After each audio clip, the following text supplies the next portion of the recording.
sobre narrativas de professores, sobre narrativas dos professores dos anos finais do ensino fundamental de escolas de educação integral, sobre o processo de autorregulação da aprendizagem.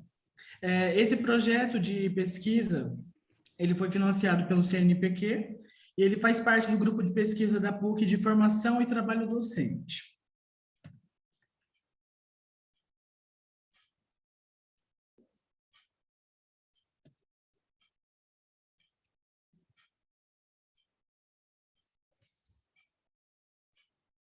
Só um minutinho que eu não estou... Foi.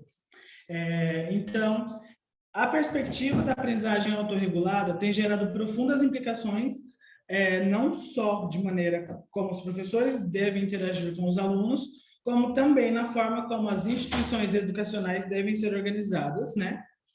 A fim de poder auxiliar os estudantes a tornarem-se capazes de aprender por eles mesmos continuamente.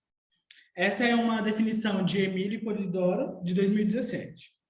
Então, o conceito de autorregulação da aprendizagem, segundo alguns autores como Weber, Silva e Bonfilho, que é um sistema auto-organizado que necessita cognição, emoção, motivação, objetivo e motivo para a ação, na qual o mediador deve sempre implementar estratégias para estimular o aprender constante de formas diferenciadas.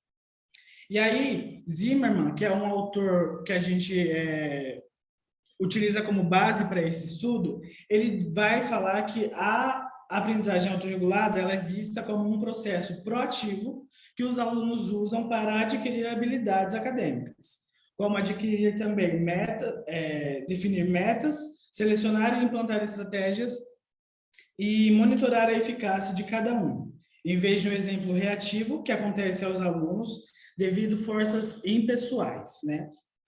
Aí o professor Rosário, que é outro autor que trabalha nessa área de psicologia, ele vai definir a autorregulação da aprendizagem como um processo ativo no qual os sujeitos estabelecem os objetivos que norteiam a sua aprendizagem, tentando memorizar, regular e controlar suas cognições, motivação e comportamentos com o intuito de os alcançar. E aí, para atingir esses objetivos, o aluno ele utiliza estratégias que ele considera mais adequadas para a tarefa que é proposta geralmente pelo professor ou mesmo na sua vida cotidiana, né? E aí, essas estratégias metacognitivas ou cognitivas, elas se referem ao conhecimento do estudante em relação a como, quando e onde utilizar os diferentes tipos de estratégias, que seria a memorização, organização e elaboração. Além de tomar consciência das demandas da tarefa proposta, a planejar estratégias para resolver situações apresentadas e avaliar os procedimentos escolhidos. E esse processo de utilizar estratégias, ela não ocorre espontaneamente, né? Ela precisa de um contexto, né? E aí, e no contexto escolar pode ser usado para a promoção da autorregulação da aprendizagem e aprendido de diferentes formas, que seria o ensino direto, por modelação ou prática guiada. E aí, nesse sentido, dois autores, que é Zimmermann e Martinez Pons, eles descrevem 14 estratégias de aprendizagens que são utilizadas por alunos considerados autorreguladores da sua própria aprendizagem. Essas 14 estratégias eu vou descrever um pouquinho melhor no próximo slide, tá? E aí também é fundamental para os educadores dominar o conceito de autorregulação da aprendizagem, pois esse trabalho educativo ele envolve no dia a dia um processo de desenvolvimento pessoal, no qual os dois pilares da autorregulação, que é escolha e controle, assumem um papel super importante, né? É decisivo nessa questão. Também é importante notar a inter-relação do processo de autorregulação do docente com os alunos e vice-versa, né? Então, tanto os docentes como os discentes, eles adotam práticas autorreflexivas para que sejam capazes de planejar, monitorar e avaliar suas próprias atividades. Então, cabe reforçar que esse processo de formação do docente, ele deve estar alicerçado por uma gama de ações por parte dos gestores das escolas e de redes municipais ou estaduais. Também, eles devem garantir um acompanhamento sistemático, também a formação reflexiva, o apoio físico e pessoal, para terem oportunidade de desenvolverem com suas próprias turmas aquilo que aprenderam durante as formações, né? Então, o papel do professor, ele vai ser de extrema importância para que os alunos estejam nas tarefas, se engajem nelas, né? E sintam-se capazes de resolver problemas apresentados durante as aulas. E aí, então, a gente vai perceber que é super importante esses estudos nessa área, né, da formação inicial e continuada dos professores. Diante desse cenário também, a gente traçou um problema de pesquisa, que foi o que pensam os professores sobre o ensino de estratégias de aprendizagem. E aí, essas são as estratégias que Zimmermann traçou junto com Martinez Pons, né? Então, a primeira é a autoavaliação, a segunda, organização e transformação. Em seguida, temos estabelecimento de objetivos e planejamento, procura de informação, tomada de apontamentos, estrutura ambiental, autoconsequências, repetição e memorização, procura de ajuda social e revisão de dados. Então, para a nossa pesquisa, os nossos objetivos foram identificar nas narrativas dos professores dos anos finais do ensino fundamental as estratégias de ensino e de aprendizagem que contribuem para a formação dos alunos no campo da autorregulação.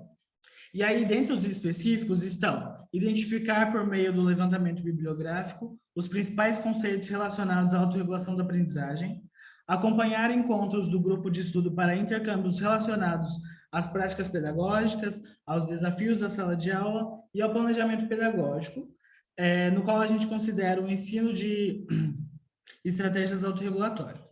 E aí também identificar como os conceitos relacionados às estratégias de aprendizagem e procedimentos de estudo são significados e ressignificados no processo narrativo das professoras participantes do grupo de estudo. Então, a nossa metodologia, como a pesquisa é de abordagem qualitativa de cunho descritivo, a gente utilizou como material empírico as narrativas orais e escritas produzidas pelos professores que participaram do grupo de estudos, que tratavam de estratégias de aprendizagem e regulação, e autorregulação. Então, os procedimentos adotados foram a gente acompanhar o grupo de estudo, composto por 10 professores que atuam no Ensino Fundamental 2, em 2 escolas de tempo integral da Rede Municipal de Educação de uma cidade do interior de São Paulo, que é Campinas, no nosso caso, né? Então, a gente também utilizou mais 2 procedimentos na execução da pesquisa em si, que é reuniões com o grupo de estudos e as narrativas escritas produzidas pelos professores nos encontros de organização. E aí, como análise de dados, a gente utilizou a realização de transcrições dos encontros e leitura detalhada dos materiais produzidos.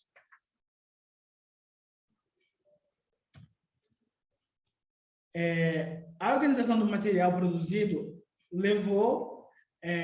nos conduziu a algumas categorias que serão descritas abaixo, na qual a maior parte relacionada com o ensino de estratégias, né? Então, para cada categoria, a gente apresenta uma explicaçãozinha geral e, em seguida, a gente coloca a frequência que que as respostas aparecem nas gravações, né? Então, a categoria 1, que são percepções sobre os materiais do projeto, apareceu 12 vezes. Nessa categoria, a gente reuniu os relatos sobre as percepções do professor sobre o material teórico e o paradidático, com realce aos aspectos dos conceitos teóricos apresentados. De forma geral, os participantes demonstraram as potencialidades dos materiais, a possibilidade de articulação com a disciplina ministrada, né? Então, E apenas um dos participantes mostrou inicialmente que não estava vendo relação com a disciplina, que é uma professora de inglês, inclusive. Essa categoria ela foi apresentada 12 vezes no total do projeto, né? A categoria 2, ela diz respeito à identificação do uso de estratégias cognitivas e metacognitivas com a utilização do PLEA, que ela apareceu 11 vezes no projeto, e nessa categoria foram incluídas respostas sobre a identificação dos docentes no material analisado, o uso de estratégias metacognitivas, tais como planejamento, execução, avaliação, e cognitivas como resumir, anotar, organizar, entre outras. E ela inclui também respostas que identificaram essas estratégias em atividades já desenvolvidas com os alunos, tais como projetos de ciências, confecção de peças de artesanato, etc. Essa é a categoria 2. Na categoria 3, motivação e afetividade, apareceu 9 vezes no projeto e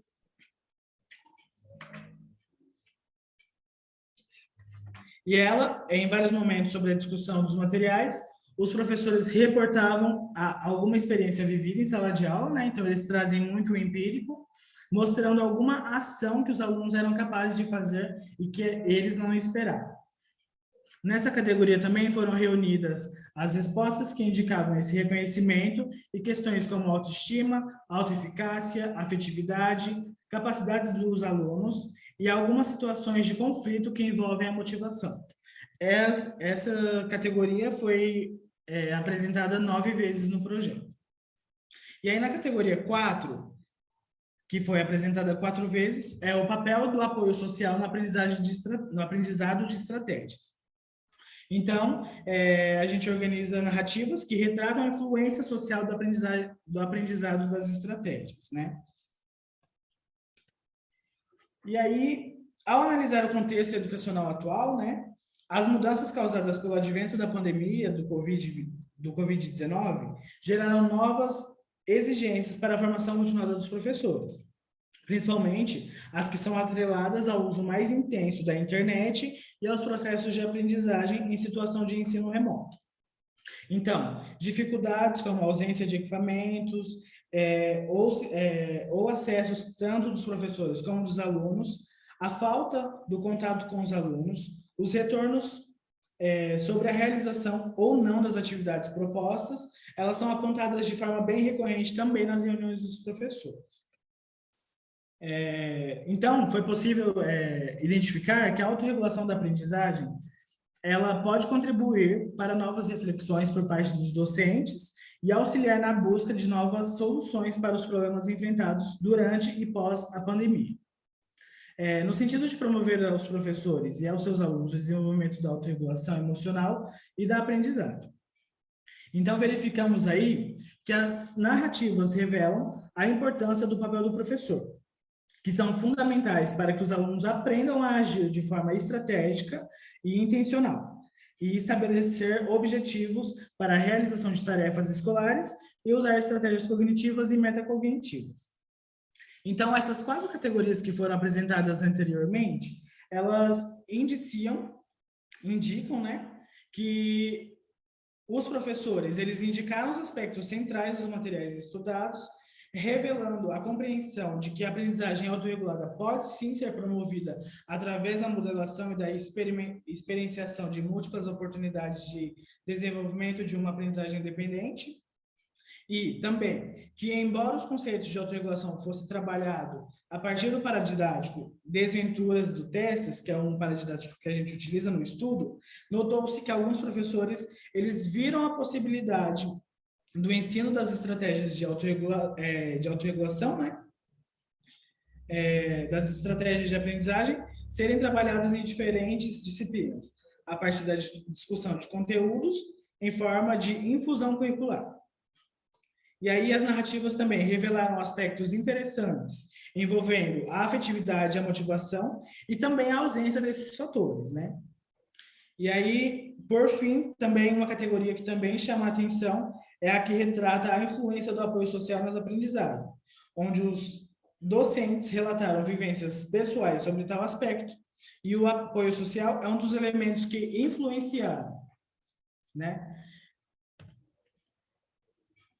Então, esses dados da pesquisa nos fizeram refletir sobre o fato de que o processo de formação do docente, ele é influenciado por uma gama de ações por parte dos gestores das escolas e de redes municipais ou estaduais, tais como a garantia de um acompanhamento. Opa, desculpa. Tais como a garantia de um acompanhamento sistemático, com a formação reflexiva, o apoio físico e pessoal para terem a oportunidade de se desenvolverem, né, com suas próprias turmas, aquilo que aprenderam durante as formações. Então, o papel do docente, ele é de extrema importância para que os alunos se engajem nas tarefas e sintam-se capazes de resolver problemas apresentados durante as aulas. É isso? Aí aqui são algumas referências que a gente utilizou durante o nosso projeto, né? E é isso. Muito obrigado, Vitor, pela sua apresentação. Imagina, eu que agradeço. Gostaria de agradecer também a professora Jussara, né, pela toda a orientação e agradecer a vocês que nos assistiram. Perfeito. Obrigado mais uma vez. Vamos, então, dar prosseguimento agora com a Analice Silva de Mello.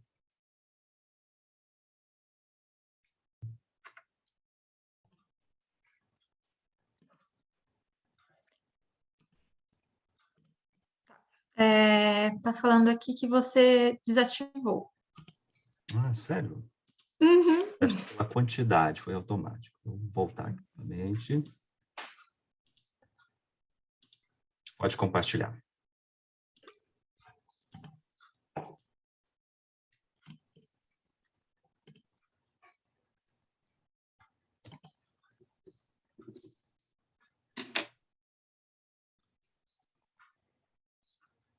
Tá aparecendo? Ou ainda Sim. não? Tá? Então tá bom, vou começar. Então, olá, né, pessoal? Novamente, eu sou a Analice, eu sou estudante de pedagogia da PUC também, eu estou no 6º semestre, então esse é o meu projeto também de iniciação científica com a minha orientanda, né, a professora Jussara, e o meu se intitula Narrativas de Professores dos Anos Iniciais no Ensino Fundamental de Escolas de Educação Integral sobre o processo de autorregulação da aprendizagem. Então, o Vitor, ele fez sobre os anos finais, né, e o meu trabalho foi voltado para os anos iniciais. A gente teve, assim, como uma base teórica bem próxima, né, os nossos referenciais, mas, então, a minha pesquisa, ela teve, então, como fundamento a teoria social cognitiva de Bandura, né, que é mais especificamente os estudos sobre a autorregulação da aprendizagem. Então, o Zimmermann, que é o autor, né, bem utilizado, ele define a aprendizagem autorregulada como o grau em que os alunos eles são participantes metacognitiva, motivacional e comportamentalmente ativos, né, em seus próprios processos de aprendizagem. Então, segundo ele, ao se autorregular, os alunos eles mobilizam processos que transformam as suas habilidades pré-existentes. E já o Rosário, ele define como um processo ativo no qual os sujeitos eles estabelecem os objetivos que norteiam a sua aprendizagem, tentando monitorar, regular e controlar as suas cognições, a motivação e o comportamento, com o intuito de alcançar os seus objetivos. Então, aqui falando um pouco sobre a formação de professores, né? Ela é um elemento super importante para a educação de uma boa qualidade. Então, tem essa importância de se criar todo um contexto que promova a autorregulação da aprendizagem, né? E que os alunos possam exercer essa autonomia. Então, esse papel do aluno é importante, né? Como agente da sua aprendizagem, porque ele deve sempre buscar, né? Ele deve sempre criar, modificar, refletir e aprender. Então, o professor ele tem esse papel significativo, visto que alguns estudos eles confirmam que é possível ensinar as estratégias de aprendizagem, mas também é necessário que o professor se disponha a identificar essas estratégias e aprender a como ensinar também. Então, assim, né, é fundamental que os educadores eles dominem esse conceito da autorregulação da aprendizagem. Como objetivo geral, foi identificar as narrativas dos professores dos anos iniciais do ensino fundamental, as estratégias de ensino que contribuem para a formação dos alunos no campo da autorregulação da aprendizagem. E os específicos foi identificar, por meio, né, do levantamento bibliográfico, os principais conceitos relacionados à autorregulação da aprendizagem, acompanhar os encontros do grupo de estudo para os intercâmbios relacionados às práticas pedagógicas, aos desafios da sala de aula e ao planejamento pedagógico, considerando o ensino das estratégias autorregulatórias. E identificar nas publicações do projeto Covid-19 em Sarrilhos, que é uma página no Facebook, atividades que possam ser analisadas pelos docentes em formação para possíveis adaptações para alunos do Brasil com o uso da tecnologia. E identificar como os conceitos relacionados às estratégias de aprendizagens são ressignificados no processo narrativo das professoras participantes do grupo de estudo. Então, o nosso método, né, a nossa pesquisa, ela teve um cunho de abordagem qualitativa e descritiva, e utilizou-se como material empírico as próprias narrativas orais e escritas produzidas pelos docentes participantes do grupo de estudos. Então, participaram 14 professores do Ensino Fundamental 1, de 2 escolas do tempo integral da Rede Municipal de Educação, aqui do interior de São Paulo. Então, como que nós realizamos, né? Nós dividimos, então, em 13 encontros, sendo 7 encontros de organização, que ele foi projetado para que os professores realizassem as atividades previstas, né? E teve os encontros presenciais, que eram aqueles também que a gente fazia virtualmente devido ao Covid, né? Que foram 6, com embasamento teórico, atividades e as trocas de experiências, que foram realizados sempre quinzenalmente. Então, a nossa análise de dados ela foi iniciada dando um destaque em um primeiro momento na proximidade das falas dos participantes. E nós deixamos demarcado em negrito as palavras que se constituem organizadores da categoria. Então, após essa primeira análise, nós fizemos umas novas organizações para verificar se realmente essas falas elas eram representativas. Então, nós organizamos em 2 eixos. O eixo 1, que é a autorregulação e a vivência em tempos de pandemia, com 3 categorias, e o eixo 2, as narrativas sobre os conceitos que envolvem a autorregulação, com 6 categorias. Trazendo aqui o eixo 1, então, uma das estratégias usadas durante a formação, né, foi a utilização de frases retiradas do livro Travessuras do Amarelo e outras que foram indicadas no site do Facebook, né, da Covid-19 em Sarrilhos. Então, após essa discussão das frases, as professoras assistiam um vídeo com um comentário do professor Pedro Rosário sobre essa temática, e elas eram solicitadas a apresentar as suas novas reflexões. Então, nessas discussões, as vivências do tempo de pandemia, elas foram bem preponderantes. Então, organizadas nos 3 eixos, nós temos aqui também os números de respostas. Na categoria 1, estabelecimento de objetivos com 4 respostas. Categoria 2, dificuldade na autorregulação com 3 respostas. Categoria 3, 2 respostas. Então, na categoria 1, trazendo a resposta aqui na categoria 1, o estabelecimento de objetivos, nessa categoria, nós agrupamos as narrativas orais dos docentes sobre a situação vivida em tempos de pandemia, né, que explicam os sentimentos relacionados às questões da necessidade de se estabelecer objetivos e o que pode gerar a ausência deles. Então, trazendo aqui algumas respostas, a Cecília, mas qual era o meu objetivo para esse período, para essa semana? Eu não sei nem qual era o meu objetivo e como posso fazer essa avaliação se não estou dando conta, né?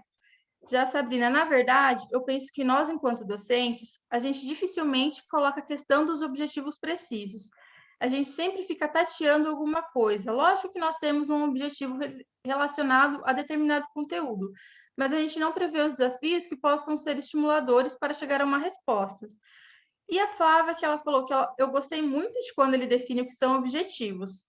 Eu gostei quando ele disse que o abstrato ele não zera, ele dificulta a ação a traçar o caminho. Eu gostei quando ele fala que objetivos têm as dimensões para que sejam alcançados de fato. E fazendo aqui um paralelo com a leitura do guia, quando ele diz que a motivação está relacionada com as experiências de sucesso também. Se a gente tem objetivos muito abstratos ou mal definidos, a frustração não contribui para que a gente avance. E trazendo aqui o eixo 2, as narrativas sobre os conceitos que envolvem a autorregulação, outra estratégia utilizada durante os encontros foi a indicação de materiais do projeto, né? Dentre eles, o livro teórico para professores e o livro paradidático das Travessuras do Amarelo, que foram para os alunos do ensino fundamental 1. Então, aqui nós temos as 6 categorias, com seus números de resposta também. Na categoria 1, promoção da autorregulação em crianças pequenas, com 2 respostas. Categoria 2, intencionalidade docente, com 2 também. Estratégias de aprendizagem, com 7 respostas. Categoria 4, reconhecimento de práticas de autorregulação, com 6 respostas. O uso do modelo PLEA de estratégia de aprendizagem nas atividades elaboradas, com 6 respostas. E os benefícios da autorregulação fora da instituição. Eu vou trazer aqui para vocês, então, algumas respostas da categoria 3. Nós selecionamos, né, algumas. Então, essa categoria, ela buscava diferentes estratégias que foram destacadas pelos docentes como algo que aprenderam, tais como o movimento cíclico do PLEA, algumas com destaque sobre o ensino remoto. Então, eu tenho um ponto que me chamou bastante atenção, que é aquele quadro que ele faz que é cíclico.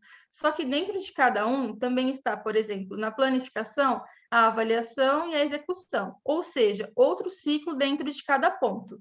E aí, Eduarda, agora por conta da pandemia, do ensino remoto, o nosso planejamento precisa rever ele o tempo todo. Um planejamento mais organizado e seguro para nós é também uma aprendizagem mais efetivo para o aluno. Então, a gente consegue conduzir ele nesse processo, permitir dar oportunidade às próprias ações deles de maneira mais eficiente. E, como relato, né, a gente achou similar na pesquisa de Magalhães, quando alguns participantes eles relataram como a aplicabilidade do PLEA é importante dentro e fora da instituição. Só que, para isso, é necessário aprender para ensinar, né? Ou seja, eles precisam ser os primeiros a compreender e pôr em prática a teoria aprendida durante a formação, para que eles sirvam como exemplo, como referência para os seus futuros alunos. E os alunos, né, que estão atualmente também nesse trabalho.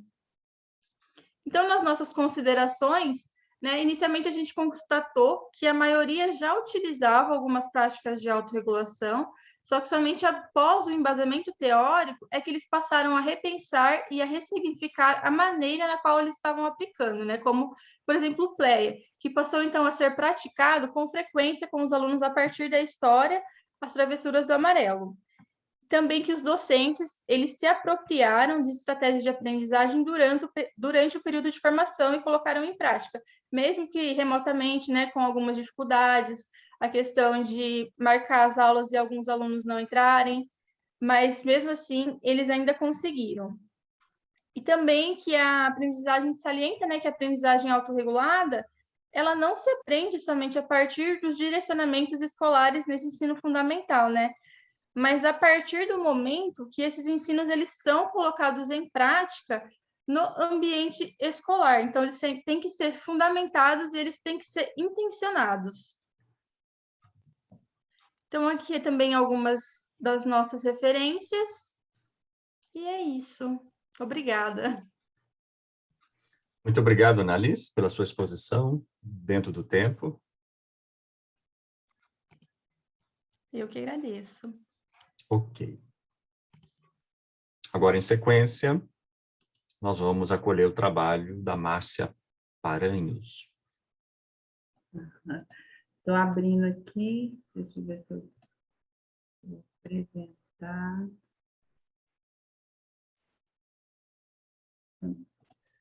Colocar no modo apresentar.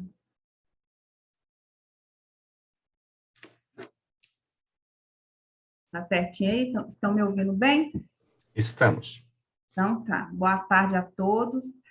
Meu nome é Márcia Paranhos. Eu, com muita honra, sou regressa do Isabela e eu acho que meu trabalho, né, vem muito a integrar aí com o que vocês trouxeram aí os outros colegas, porque eu vou falar sobre a prática extensionista. Foi o que eu pude viver realmente assim no curso, né, do direito. Eu me formei em 2019 na graduação e foi através do meu projeto de pesquisa e foi se tornando extensão que eu desenvolvi meu projeto para o mestrado. Então, atualmente, eu sou mestranda da Federal em Inovação Tecnológica em Propriedade Intelectual. E vou falar para vocês qual que está sendo a relevância, né, dentro do meu objeto de pesquisa da extensão, sobre a prática extensionista. Só para fazer assim, de início uma diferenciação, quando a gente fala em prática, né, curricular na graduação, a gente remete à facilidade de transmitir o conhecimento técnico numa realidade mais próxima do aluno. E quando a gente vai para a extensão, a extensão ela busca promover a integração entre múltiplas profissões. E nessa integração, a gente desenvolve um aprendizado não fragmentado, ele mais amplo, e isso faz com que a gente desenvolva, né, relação social de uma forma multiprofissional, e isso vai fazer diferença para os alunos quanto graduandos futuramente na sua área de atuação. A minha apresentação está estruturada com contexto, objeto de estudo, oportunidades, pergunta de pesquisa e objetivos, tradição versus inovação, projeto e curricularização da extensão e produtos esperados.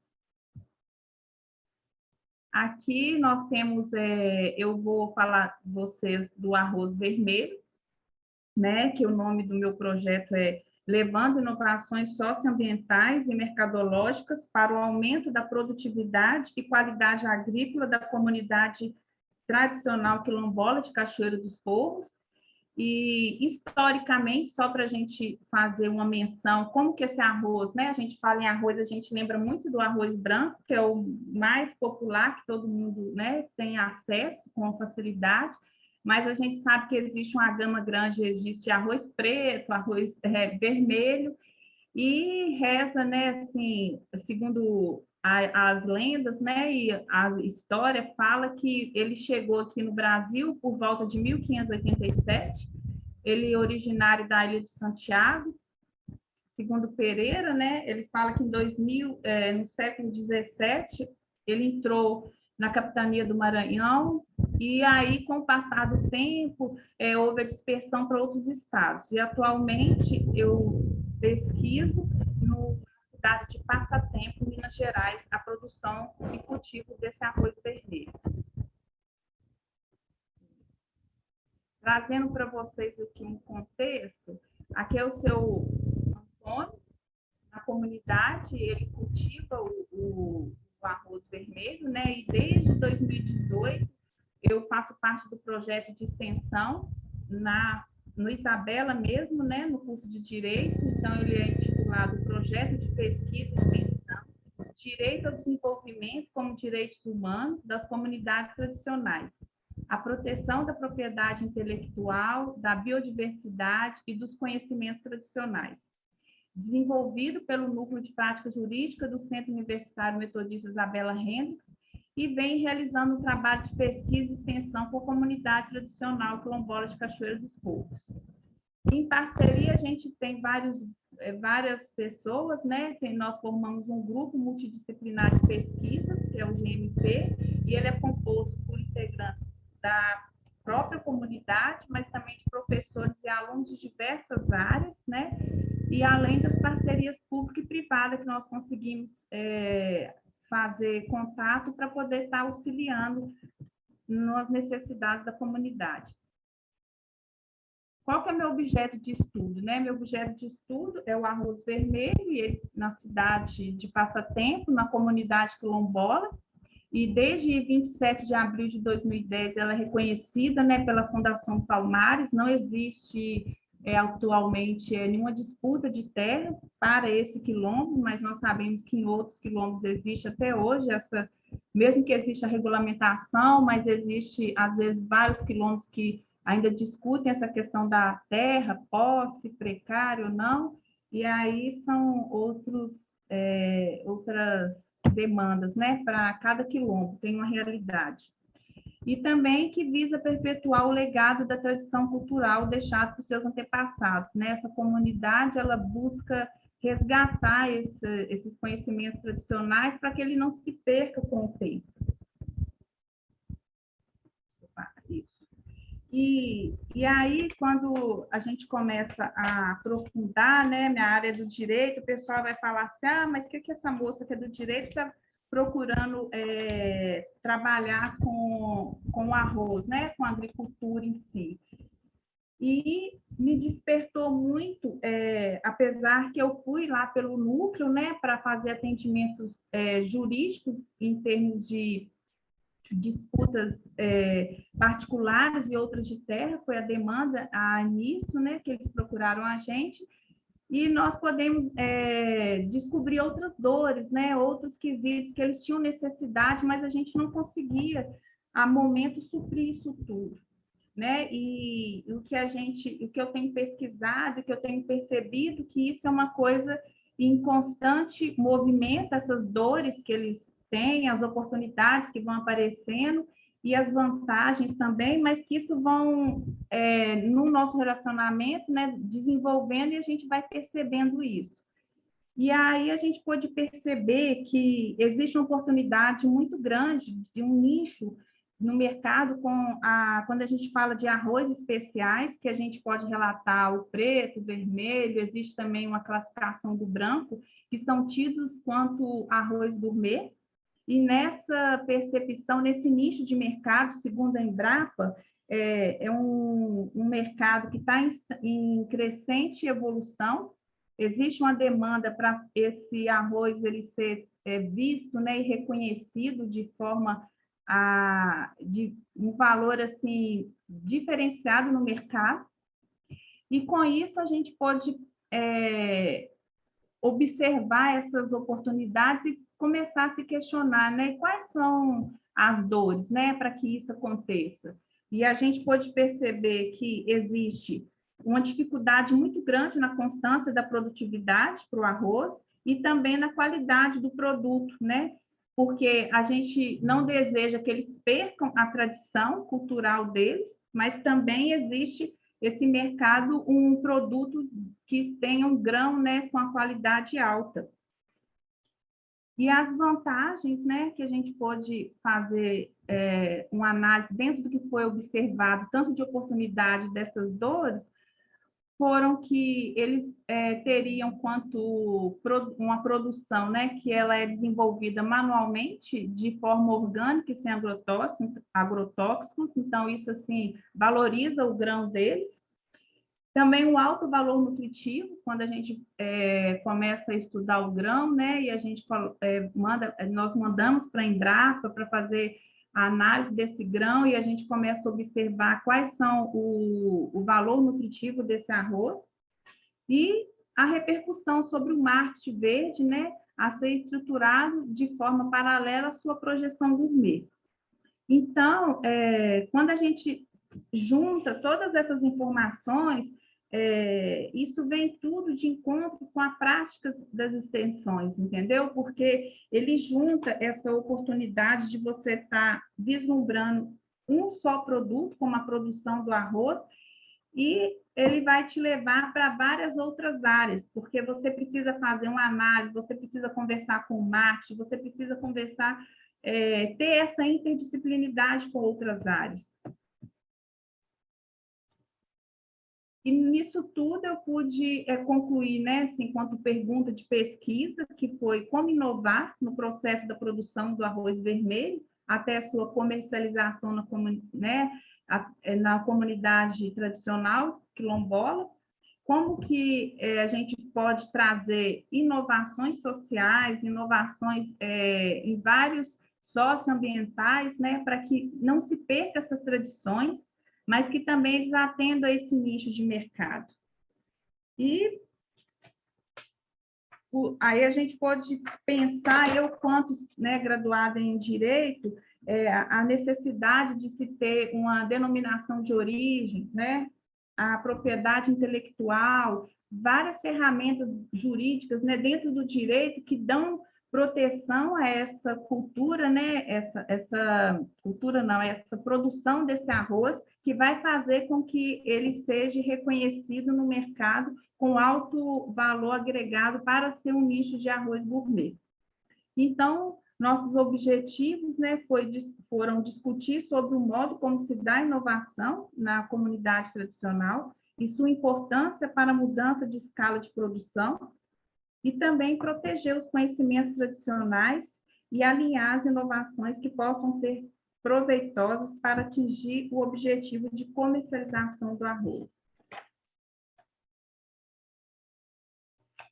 que quando a gente vem pensando nessa inovação, né, o versus, né, do tradicional quanto à inovação, eu queria pontuar aqui que existe na Embrapa, né, vocês devem já ter ouvido falar no banco de sementes que existe no mundo. O Brasil é o 5º lugar, né, considerado o maior, tem um dos maiores bancos de sementes, né, do mundo.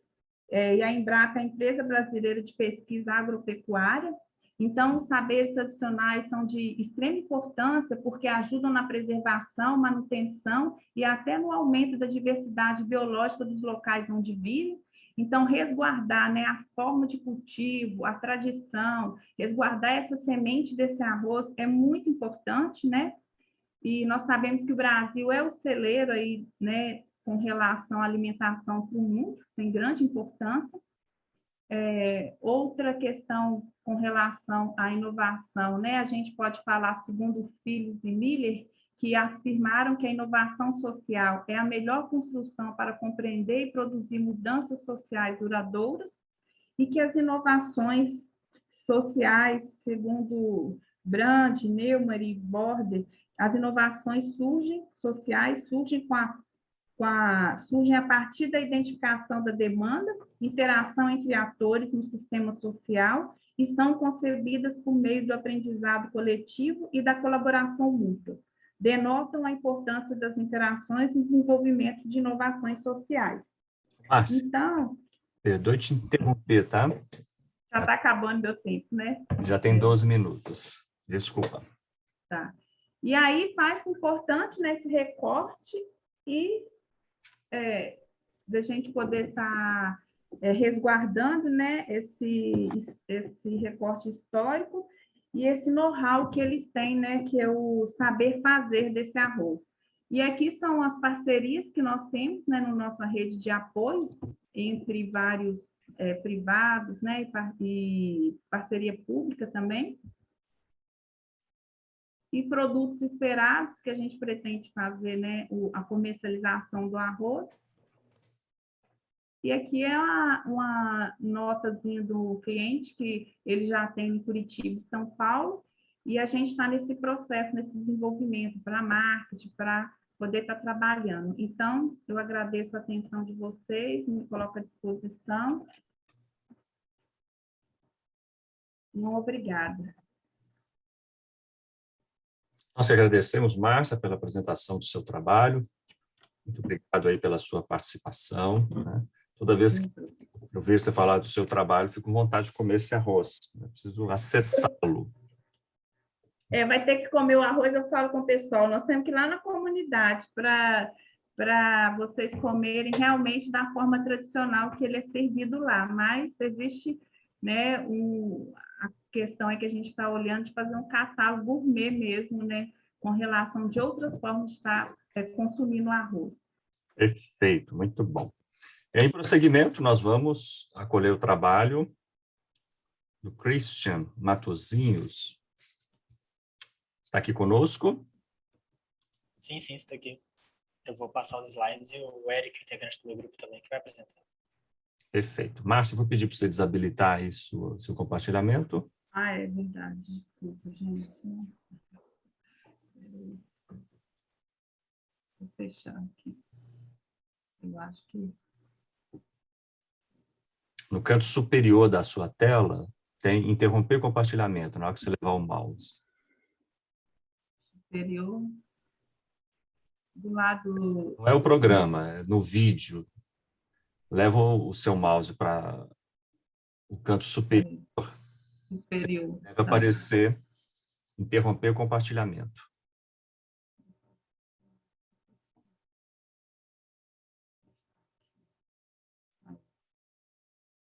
Tá. Vou dizer para aqui. Perfeito. Christian, pode ficar à vontade.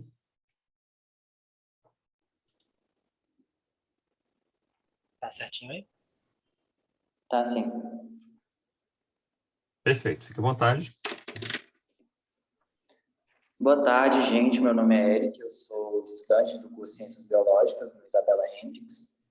E eu vou estar falando um pouquinho do trabalho que eu, juntamente com os meus colegas Christian, Samantha e a nossa coordenadora, Daniele, desenvolvemos. Esse projeto, esse trabalho, ele foi desenvolvido no segundo semestre de 2020 e o intuito era ajudar a mitigar os impactos que a pandemia da Covid-19 vem, até hoje, no caso, né, causando. A gente não esperava que fosse durar tanto tempo, mas, infelizmente, ainda vem causando esses problemas. Nós discutimos bastante sobre o que poderia ser o nosso tema e a gente decidiu trabalhar relacionado à área de consultorias ambientais. A partir daí, surgiu o tema como ajudar e impulsionar os microempreendedores e as microempresas mineiras de consultoria ambiental em tempos de Covid-19. Pode passar, Cris. Cris, pode passar. Isso. Nós realizamos uma pesquisa através de um formulário que enviamos para essas empresas, para algumas empresas aqui de Minas Gerais, e nesse formulário tinha algumas perguntas que poderiam nos dar uma direção sobre como que essas empresas estariam durante essa pandemia, durante esse cenário, qual que era o cenário delas.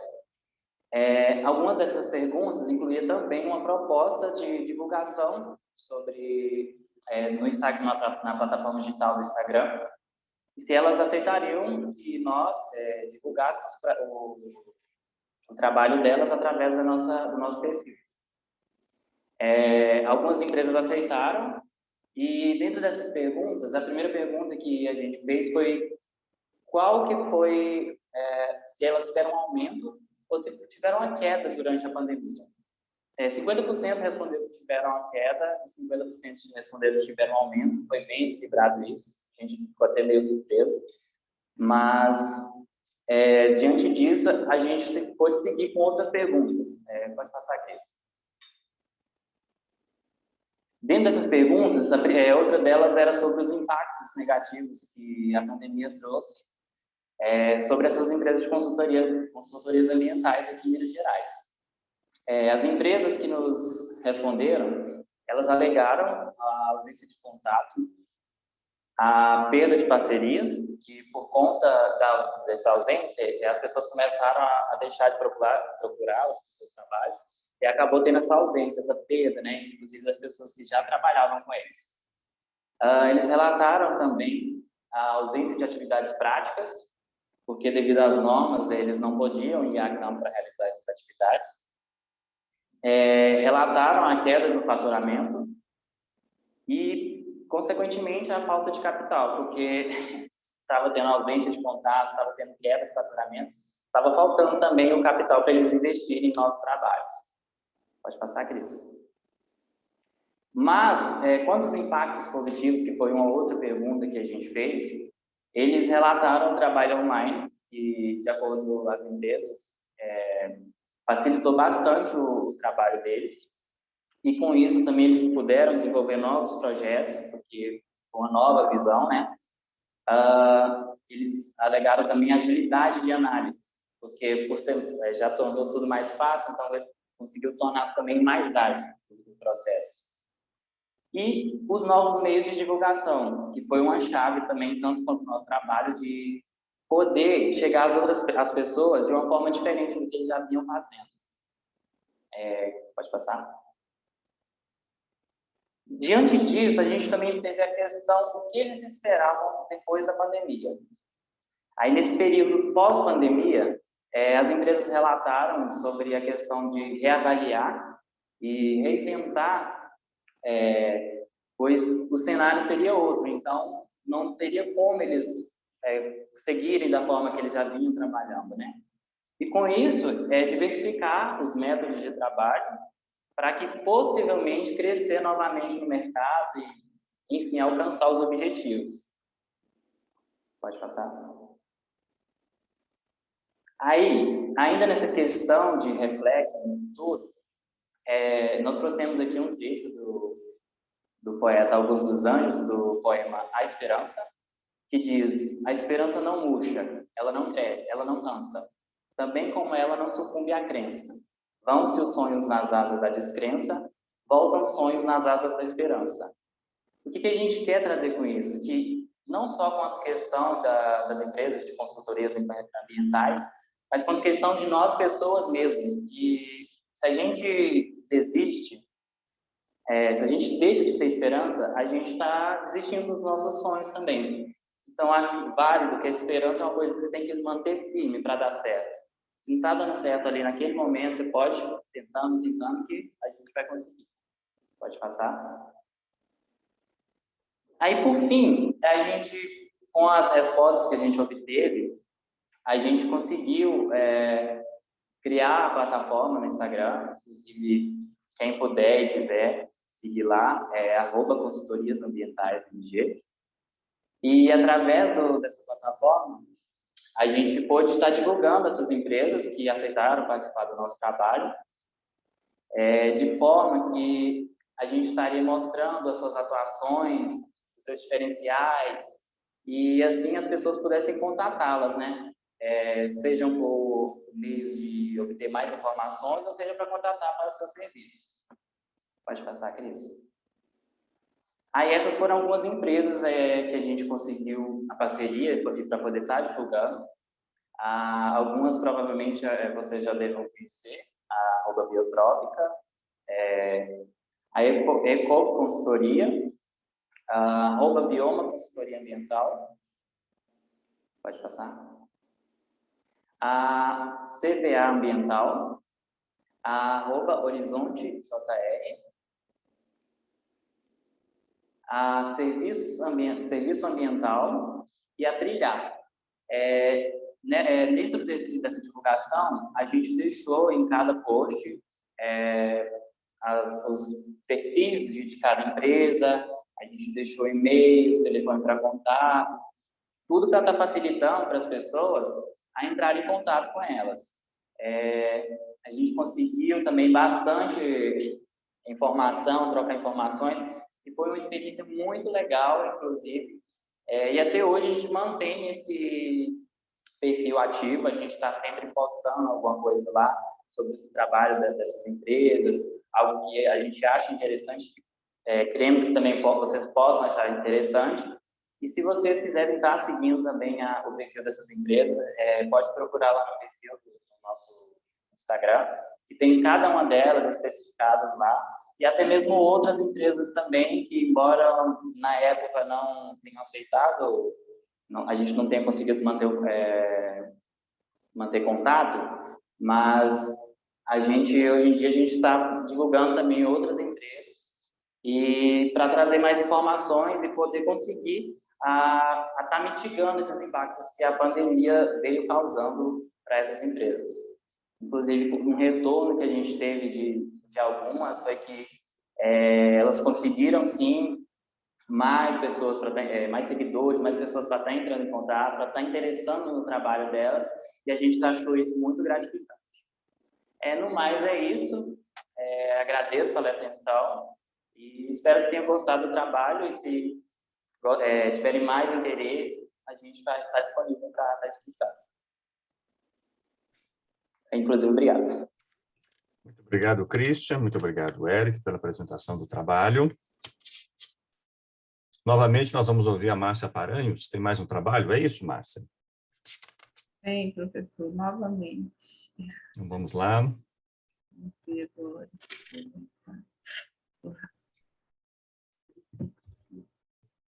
Trabalho, boa tarde novamente, né? Desculpa, gente, no outro trabalho eu não falei da participação da professora Karine, né? Que foi minha orientadora também, então, só para fazer essa correção. E aqui, esse trabalho eu estou apresentando com a Gabriela Carneiro Reis, ela é doutoranda em Geografia da Federal, e nós fizemos uma disciplina em conjunto esse semestre, e aí nós fizemos esse trabalho também, desenvolvemos aqui para o Congresso, que é Decolonialidade, Moda e Inovação Social. A apresentação está estruturada, né, nos objetivos de pergunta e pesquisa, elementos teóricos, material e método, resultado, discussão, considerações finais e as referências bibliográficas. E qual que é o nosso objetivo geral? É, através de uma perspectiva decolonial, refletir sobre a moda como forma de inovação social. E nós sabemos que o pensamento decolonial é um pensamento que ele depende de uma lógica, né, de um mundo único, e, e se abre para uma pluralidade de vozes e caminhos, né? Então, é quebrar essa ruptura colonial para a gente ampliar nossos horizontes, né, nossa visão. O objetivo específico do trabalho é explorar as imagens da coleção do Ronaldo Fraga através das referências materiais e simbólicas do território do sertão do Cariri.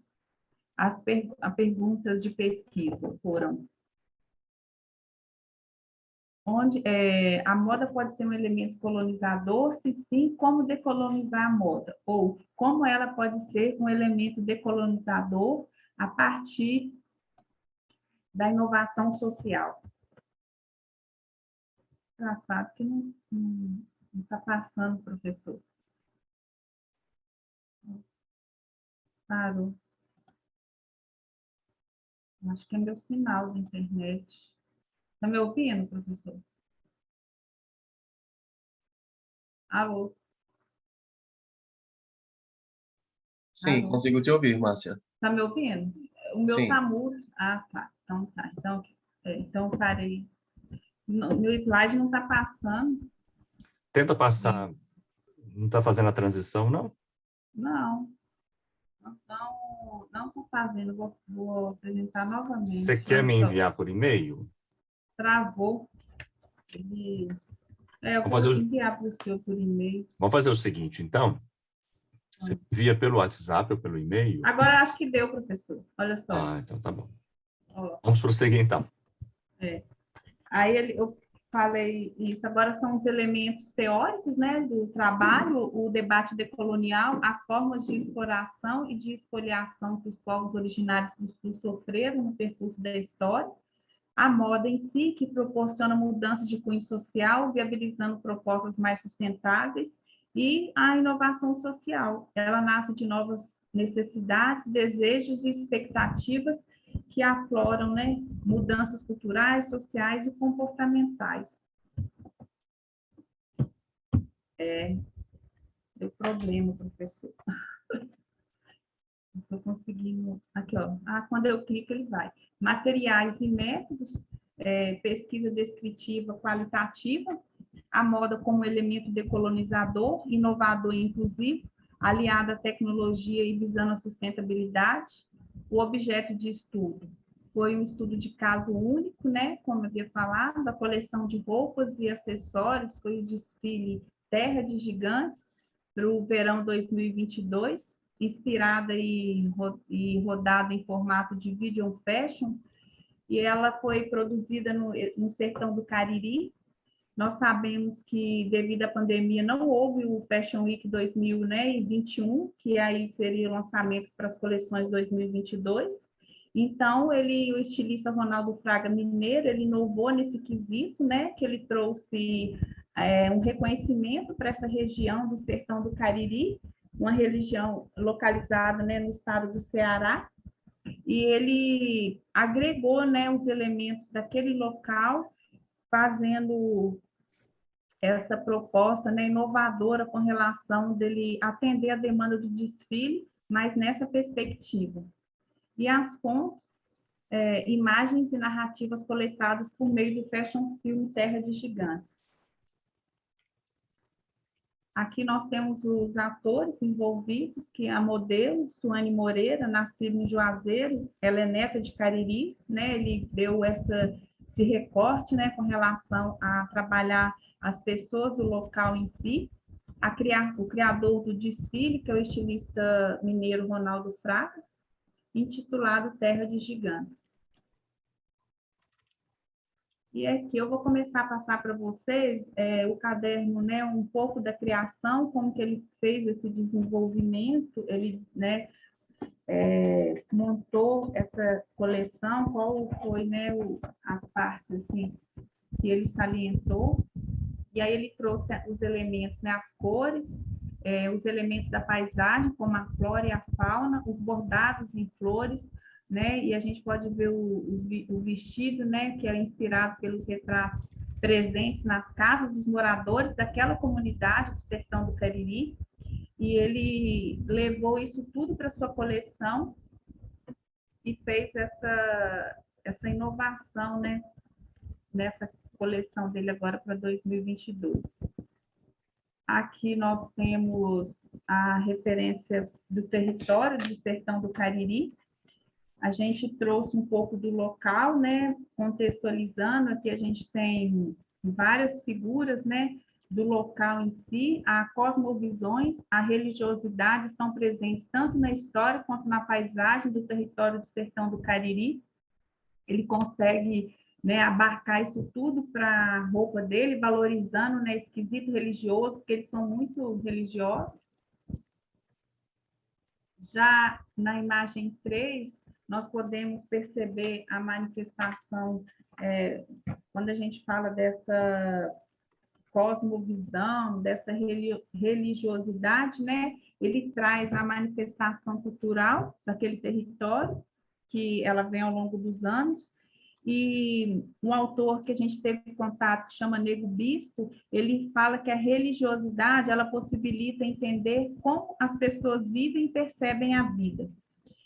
Os bordados das peças em formato de crucifixo, bem como nos acessórios, também em formato de cruz. E esses elementos, eles encontram eco nas peças, com as cores que representam as festividades locais, mas também, né, nos vestidos, quando ele faz um vestido no formato de batina de um padre. Então, ele traz isso tudo, né, contextualiza no movimento das roupas, né, na estrutura. E quando a gente vai para a biointeração, né, que é um valor, né, do ser humano, né, que sai do micro para o macro, né, trazendo lá do Sertão de Cariri, né, fazendo essa interação com o mundo global, né, globalizando aí a moda. Ele fala que é possível ver uma peça confeccionada no mesmo formato e cor das bandeirinhas das peças que aparecem na imagem 2, né? São as peças, a imagem 2 do slide anterior, quando eles fazem os festejos religiosos, né, cheios de bandeirinhas, e também no vestido azul, a mesma cor das edificações encontradas naquela região, como é também a cor que compõe as vestimentas de manifestações culturais típicas, que é uma cor predominante do local. E, né, repito, né, a modelo, né, que é neta de Cariris, né, valorizando aí a cultura local. Quando a gente vai para a imagem 5, que se trata do corpo-território, e aí a gente pode trazer aqui um autor, que foi o Rogério Husberg, que ele aborda o diálogo, né, com as atividades sociais, os movimentos sociais, né, ele valoriza, né, a luta das pessoas quanto o território, não só físico, né, mas em si a pessoa, né, o ser. E aí ele fala que roupas e acessórios dialogam com o território e suas manifestações culturais, como tocar um instrumento típico, caminhar pelo interior de uma capela e por entre a flora local. Então, a modelo, agora eu não consigo voltar o slide, a modelo, né, ela retrata, né, ao tirar uma das peças, né, da coleção, da mala, quando a pessoa viaja, ela pode transportar aquele território do Sertão do Cariri para outros lugares, né, dando origem ao seu próprio corpo, uma vez que essas peças estão carregadas de simbolismo local. E quando a gente vai para as imagens 6, que ele fala do território corpo da Terra, representa a interação com a Terra, né, o planeta território dos Cariris, né, como extensão das cosmovisões e vivências daquela comunidade, a moda como elemento de resistência ao vestir o corpo, né, bem como territorializar esse corpo em outros espaços diferentes de origem. E a discussão que a gente pode trazer com essas reflexões dessas imagens que nós observamos, né, da coleção, que a coleção Terra de Gigantes, ela é um projeto de registro afetivo da resistência cultural, né? E apresenta-se como um procedimento de problematização visual para reescrever a história desde a interpretação crítica dos registros visuais, e a moda, né, como elemento de resistência ao vestir o corpo que resiste, bem como territorializar esse corpo em outros espaços diferentes de origem. E uma discussão importante também é que essa inovação, né, como que foi desenvolvida essa forma, né, igual nós estamos aqui, né, fazendo o nosso congresso virtual, né, ele faz essa forma, esse desfile dele, né, ele não deixou de cumprir com a função, né, dele de estilista, de estar participando do Fashion Week, mas de forma diferente, inovadora. E as considerações finais, né, o pensamento decolonial. Pode ser pensado enquanto inovação social, uma vez que rompe com o jugo europeu sobre as culturas e corpos que residem nos territórios do Sul. A moda, né, uma forma de inovação social, promover culturas de povos subalternos a partir da criação de vestimentas e acessórios, dando voz às diferentes cosmovisões. Um elemento colonizador, se for utilizado para promover e perpetuar a exploração dos corpos e da natureza, bem como disseminar desigualdade social através de elementos que denotam poder de compra e pertencimento a classes estilizadas, elemento que permite inovar ou relevar aspectos culturais e que fazem parte da verdadeira história do país, tornando o corpo político. E Terra de Gigantes, né, que traz as inúmeras habilidades de fazer replicar características de rede, onde, além de beneficiar tantos outros envolvidos, reforça a ideia geral da contracultura colonial, mais do que o seu próprio valor individual. Porque quando a gente pensa em desfile, em moda, é um mundo muito elitizado, muito segregado, né? E Ronaldo Fraga, ele vem com esse desfile do sertão, né? Do Cariri aí, do nosso Brasil, e faz essa abertura para o mundo inteiro, né? Globalizando a nossa cultura, valorizando o Brasil. E isso é muito inovador, trouxe para um reconhecimento social, para as bordadeiras locais, para as costureiras locais, nessas questões de pandemia, né? Tanto o valor agregado de serviço para fazer essa montagem, né? O filme, desfile para a região. Então, são perspectivas novas, né? Que traz benefício a todos. E muito obrigada. Perfeito, Márcia. Aqui são algumas referências. E agora estou aprendendo também, gente, porque apesar que é muito bom, mas tem hora que a gente dá. Nada, foi tudo fantástico, muito bom. Estamos todos aprendendo, obrigado pela sua participação. Vou aqui interromper para você. Eu que agradeço a oportunidade. Na sequência, nós vamos acolher o trabalho do Douglas e da Rosemary. Ok, só um instante. Apareceu aqui que o serviço está desabilitado de Deve ser exibição. Como? Você fala para compartilhar, não é isso? Correto. Deve ser pela quantidade, eu vou acrescentando, vou fazer novamente para você. Pode compartilhar. Perfeito.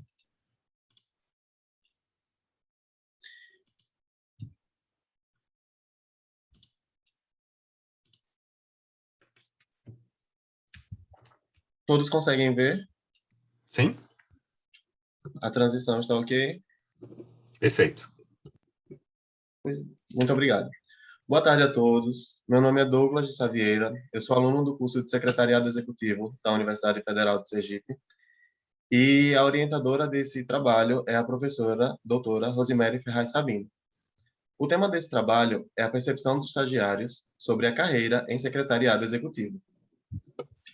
Dessa forma, para que um profissional apresente bons resultados, é necessário que ele possua a formação adequada e o mínimo de experiência no segmento que pleiteia ingressar. Deste modo, durante a época da graduação, o aluno tem a oportunidade para se preparar e desenvolver habilidades e competências necessárias à profissão de secretário executivo, O estágio é uma das fases mais importantes durante o período de formação de um discente, pois é por meio dele que o aluno consegue desenvolver uma visão subjetiva em relação ao curso escolhido para criar e desenvolver a carreira dele. Com isso, e com base nos estudos voltados à satisfação dos secretários executivos e estagiários dessa carreira no ambiente organizacional, foi definido o seguinte problema de pesquisa: qual é o grau de satisfação dos estagiários de secretariado executivo em relação às perspectivas de carreira? Com isso, o objetivo geral do trabalho é identificar o grau de satisfação dos estagiários do curso de secretariado executivo da UFES diante das perspectivas que a carreira dessa profissão possa oferecer a esse grupo organizacional. Com isso, foram definidos os seguintes objetivos específicos, verificar as condições para a construção de uma carreira, verificar as condições para a construção de uma carreira no secretariado executivo, identificar a satisfação do estagiário sobre o ambiente de trabalho e analisar as expectativas dos estagiários em secretariado executivo sobre a carreira. Com isso, para a construção do trabalho será utilizada, além das demais referências, a base teórica principalmente desses 3 trabalhos, que são constituídos pelos autores Barros, Alves e Araújo, que são autores do secretariado, e que abordam a visão do graduando de secretariado executivo a respeito da prática de estágio e apresentam os resultados que convergem em relação à prática da formação pedagógica. Marques e Moreno, que são doutoras na área da saúde e que explanam sobre as dimensões dos estudos voltados à satisfação ocupacional dos colaboradores dentro de um ambiente organizacional. E Vieira, que é professor e mestre em teologia, autor da área de administração e que aborda fatores pessoais e aspectos motivacionais com relação à carreira dos colaboradores nas organizações. Logo, a metodologia utilizada para a construção do trabalho será baseada em uma pesquisa exploratória e descritiva, adotando-se estudo de caso, pois trata-se de um caso específico, que são os estagiários e as perspectivas que ele tem, as fontes bibliográficas e documentais que também serão utilizadas, análise sobre as abordagens qualitativa e quantitativa, base teórica sobre a construção da carreira, da atividade e da empregabilidade na área do secretariado executivo e aplicação de questionário aos estagiários do curso de secretariado executivo da Universidade Federal de Sergipe, com possíveis 55 respondentes. Até esta etapa da pesquisa, foi possível constatar o estágio como uma importante fase da formação do indivíduo, podendo indicar caminhos para a construção da carreira e promoção da empregabilidade.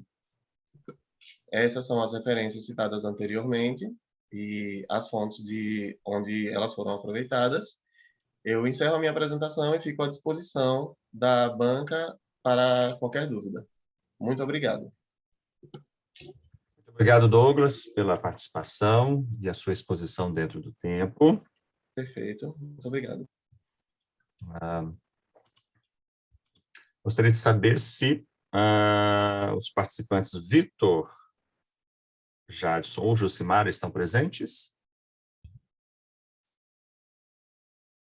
São colegas lá da Federal do Amazonas, né? Não se encontram presentes. Muito bom.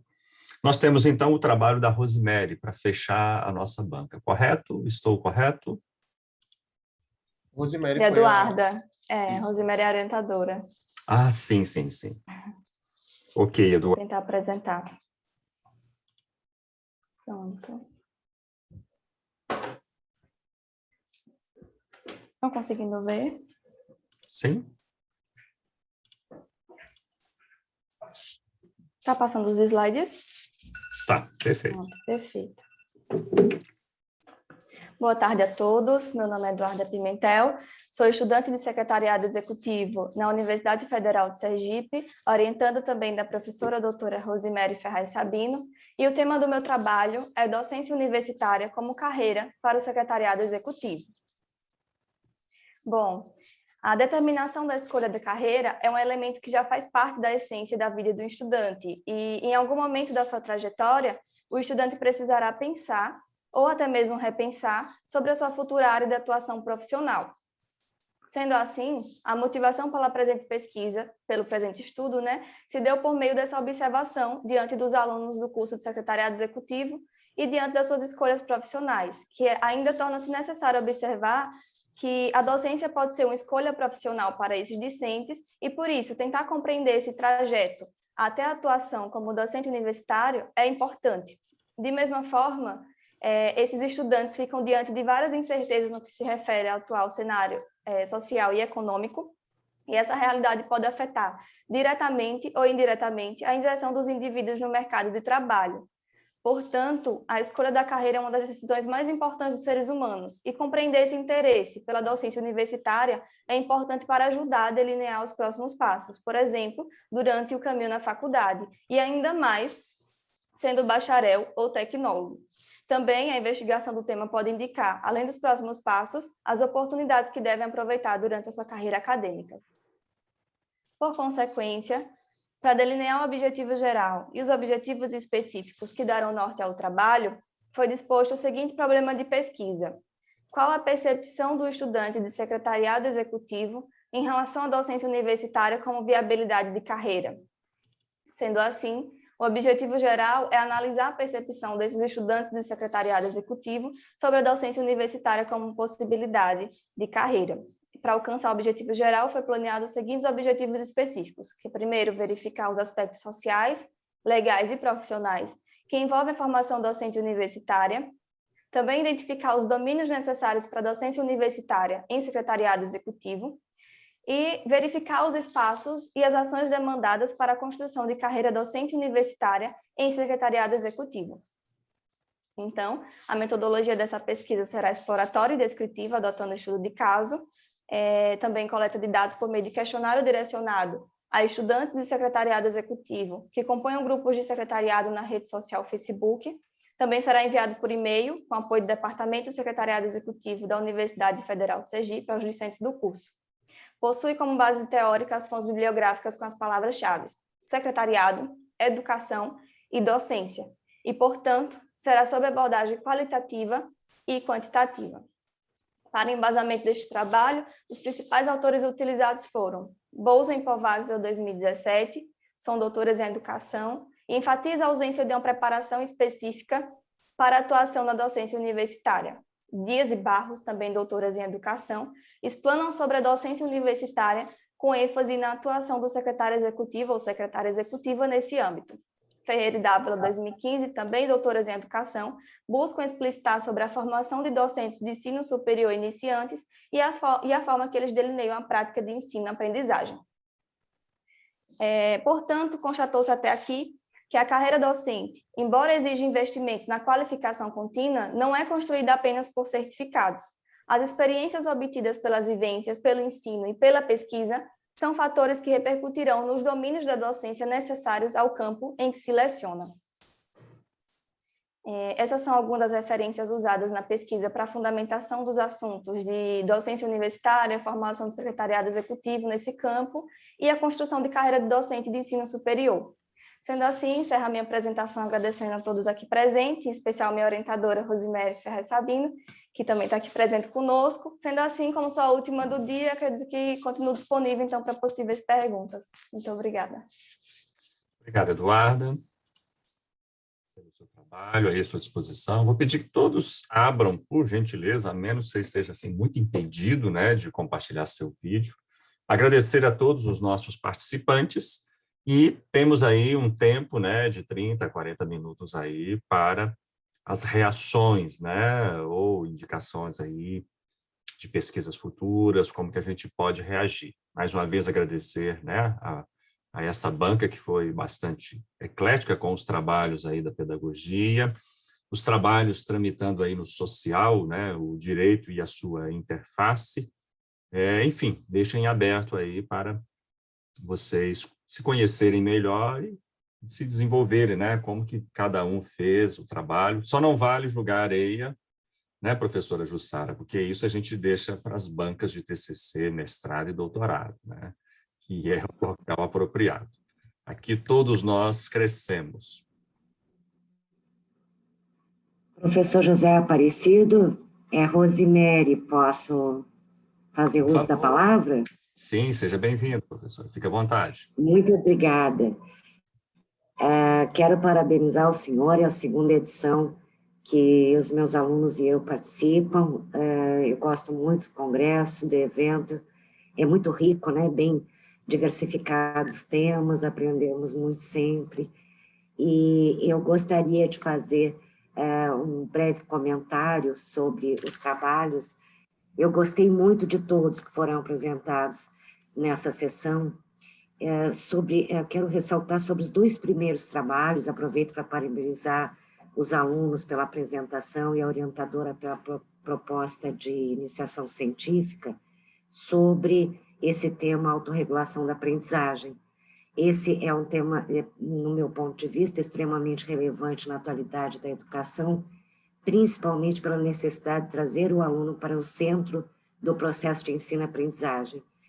Essa, no meu entendimento, é uma ação que, se iniciada nos primeiros níveis educacionais, vai repercutir em uma postura responsável pelo próprio indivíduo diante das necessidades de conhecimentos para a própria evolução e, consequentemente, para a vida dele em sociedade, né? Inclusive para empregabilidade, para continuidade de estudos, para responsabilidade diante da própria vida, né? Um outro trabalho que eu ressalto que gostei muito e que eu entendo tratar de um tema muito interessante é o que abordou a moda como promotora de inovação social. Inclusive, eu mesma já motivei vários alunos e alunas a pesquisarem sobre o tema, porque eu entendo que esse é um universo muito rico para exames sobre a sociedade, né? A moda tem implicações, assim, a capilaridade dela, né? Nas reações sociais e nas implicações sociais são diversas, muito interessantes. E como eu atuo na formação de secretariado executivo, e também trabalho muito secretariado, é uma formação muito permeada ainda pelo estereótipo de uma profissão feminina, né? Infelizmente, e o que me dá muito orgulho é que eu trago hoje um aluno nosso, né? Que é o Douglas, que é futuro secretário executivo. Então, é um percentual bem baixo, né? De homens, né, na formação de secretariado, e aqui na Federal de Sergipe nós temos o prazer de ser um dos cursos com o maior número de homens fazendo essa formação, né? Então, como esta profissão é muito permeada por esse estereótipo, a questão da moda na pesquisa e secretariado nos traz, assim, muitas reflexões interessantes, sabe? Inclusive para entender a própria evolução da profissão na sociedade. É uma profissão muito antiga, mas que ainda nos deparamos com colegas que desconhecem, né, que têm uma formação universitária, mas é uma profissão emblemática, assim, na sociedade. Então, eu fiquei muito contente de ver a diversidade de temas de hoje, foi muito rico. Muito obrigada, professor José Aparecido, obrigada às orientadoras aqui presentes, aos alunos que apresentaram. Foi uma tarde muito, muito rica mesmo em conhecimentos. Muito obrigada. Nós que agradecemos, professora, estimular a participação de seus alunos, trazer para dentro do nosso congresso aí a pesquisa, né, a extensão, que são indissociáveis, né, do nosso ensino. Isso é uma enorme riqueza para o nosso congresso. E isso torna as nossas bancas mais ecléticas, né, tal como a ciência. Eu queria ouvir um pouquinho a professora Jussara, né, trazendo esses alunos e esses trabalhos com esse rigor científico, né? Eu tenho destacado muito nas bancas trabalhos assim com um rigor metodológico muito grande, né? Parabenizá-la e trazer seus alunos e agradecer, né, a possibilidade da participação deles no nosso congresso.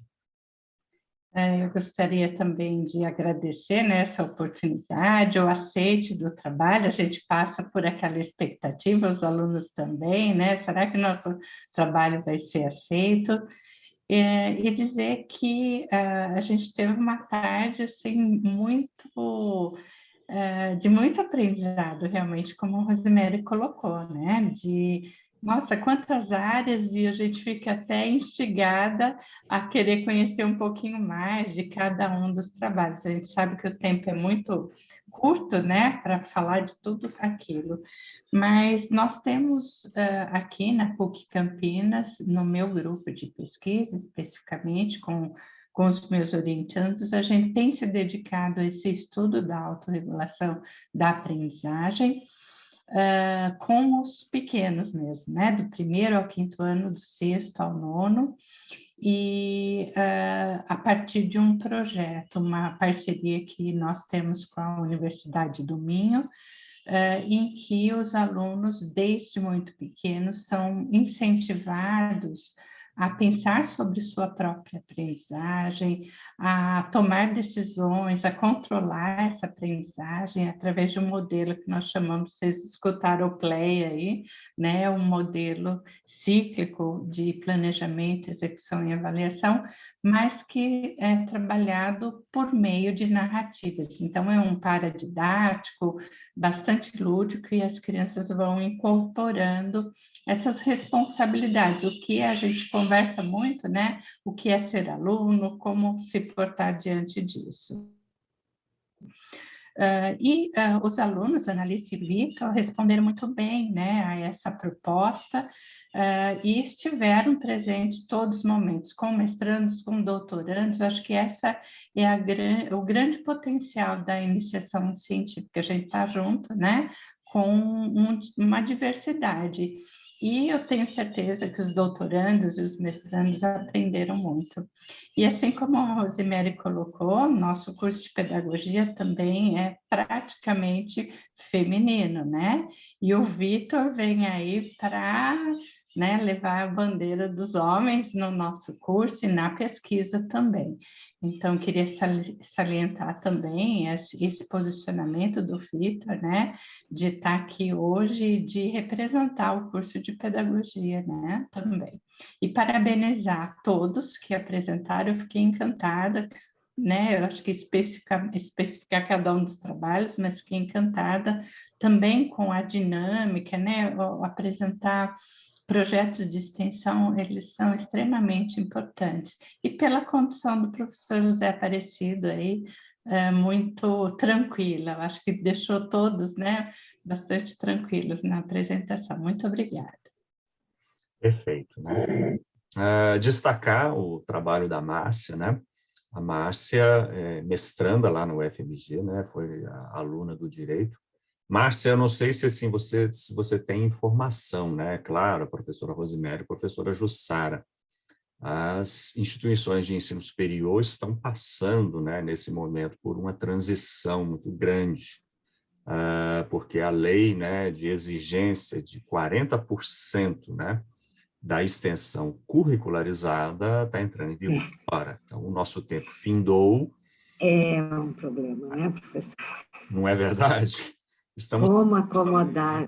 Vocês, não sei a professora Jussara o que pensa sobre isso, professor, mas são tantos porcentos que nós temos que incluir nos nossos projetos pedagógicos que o aluno não tem ideia, né, da ginástica mental que tem que ser feita para cumprir diretrizes curriculares, extensão, carga para percentual para estágio, são muitos detalhes, e acaba a gente tendo que reduzir as disciplinas que gostaríamos, né, de proporcionar. Está havendo nas nossas instituições, né, a gente faz parte de uma rede, um movimento assim extremamente dramático, porque implica nas mudanças curriculares e na adaptação. Do ponto de vista assim, pedagógico, o que ocorre? A gente vai ter nos congressos agora, cada vez mais, apresentação de trabalhos desse viés extensionista, né? A gente que é docente vai ter que se adaptar, né? No caso, a Márcia já fazia isso no Isabela, lá no curso de Direito, com a professora Karine, né? Teve esse contato aí com os quilombolas aqui na região de Belo Horizonte, e é uma mudança de paradigma, né? Que, no caso, a universidade inteira está virando de cabeça para baixo. Não sei se eu estou sendo dramático, né? Mas para muitos docentes, e eu sou professor também da área da extensão, a gente está trabalhando, porque a extensão ela já é realizada. Os trabalhos todos que foram apresentados aqui hoje têm vinculação social, têm alcance social, têm dinâmica social. Só que aí a gente vai ter que falar essa linguagem mais, usar da própria pesquisa para demonstrar, né, essa indissociabilidade e encontrar esses espaços. Claro que para alguns professores, né, implica, eu vou ter que modificar a minha disciplina ou eu vou ter que fazer o aluno pensar como extensionista, né? Mas as possibilidades são grandes, né? A gente pode pensar em moda, a gente pode pensar em docência.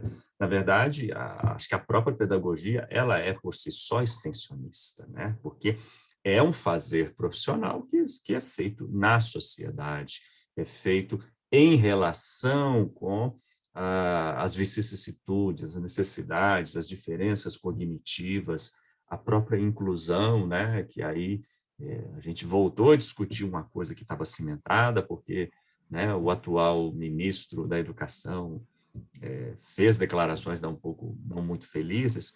Então, é mais da gente reaprender. E a gente está reaprendendo muita coisa, a tecnologia, as aulas virtuais, né? Então, quem viver está vendo, né?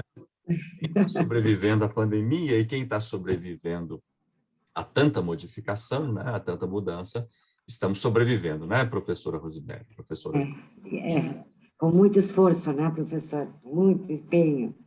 Agora, eu vejo, professor, uma dificuldade para a inclusão da extensão, principalmente para os alunos que são de cursos noturnos, sabe? Eles são, por exemplo, nosso curso é 99% de trabalhadores durante o dia, né? E aí, para eu conseguir fazer projetos com eles, avança, por exemplo, para sábado pela manhã, que ainda é considerado na nossa universidade como dia letivo, mas aí eu tenho alunos que trabalham, inclusive, nos sábados, né? E aí, como fazer para abarcar todo o grupo sem priorizar, né, aqueles que podem eventualmente fazer um trabalho junto à comunidade, realmente é bem difícil. As outras instituições, não sei como estão procedendo, mas esse debate vai ter que, em algum momento, vai ter que ser trazido, né, para que nós possamos até aprender com a experiência dos colegas, né. Acho que a pandemia acabou nos forçando, né? Nós somos aqui uma instituição confessional, comunitária, né? Mas também, assim, de natureza, é comunitária, mas é uma instituição de natureza particular, privada. Todos os nossos alunos trabalham, né? A maioria deles, apenas aqueles da arquitetura integral que não trabalham. Então, a própria pandemia, eu trabalho com antropologia, sociologia, né? Filosofia jurídica. Na antropologia, para as minhas disciplinas não ficarem sem atividades e caracterizar a extensão, eu tive que desenvolver trabalhos que pudessem ser feitos, né, com trabalhos de campo de natureza etnográfica, só que no ambiente virtual. Aluno entrevista, o aluno utiliza a própria experiência que a gente está utilizando, né, de videoconferência, ou de ligação, ou de áudio, ou ligação de WhatsApp. Acho que a ideia... a PUC também, né, ela tem, acho que, as mesmas características aí, né, que a sua universidade, e nós, assim, acho que o curso de pedagogia especificamente tem algumas vantagens nesse sentido. Então, a gente já trabalhava com ONGs, parceria com ONGs, nossos alunos estagiavam nas ONGs. Agora, não é só o estágio, né? Então, a gente precisa... A grande dificuldade é como que isso também pode ser considerado como extensão. Então, a gente tem elaborado, eu faço parte de um grupo que a gente chama de NDE, Núcleo Docente Estruturante, e que a gente reformulou todo o nosso curso. A gente está com um curso novo de pedagogia por ciclos, né? E aí a gente teve que fazer toda uma reorganização, tanto dos estágios, como que isso, em cada um dos movimentos, cada um dos ciclos, o que pode ser considerado como extensão, né? Então, veja, eu considero o trabalho do Vitor Analice extensão, né? Também, né? Mas nem sempre isso é aceito dentro da própria instituição. Então, a gente não pode, eles não podem colocar como se eles estivessem fazendo extensão. Nesse caso, é a pesquisa e a iniciação científica, né? Mas acho que a gente vai chegar nesse ponto, sabe, José Aparecido, de conseguir conciliar tudo, porque a gente sabe, não tem como não trabalhar também com a extensão, né? Eu concordo, professora. Professora, Os campos são híbridos, né, professora Rosina? Aqui na faculdade, a gente tem uma abertura muito grande sobre o que é extensão. E institucionalmente, né, eu sou coordenador de extensão, a instituição, ela entende até um congresso de pesquisa, porque, por exemplo, tem palestras à noite, as palestras são abertas ao público, então entra como extensão. Produtos, né, que vão ser utilizados pelo público, entra como extensão. Você tem uma gama muito grande de atividades que podem ser vistas como extensão, desde que a gente faça ali um processo reflexivo de conscientização, o aluno já...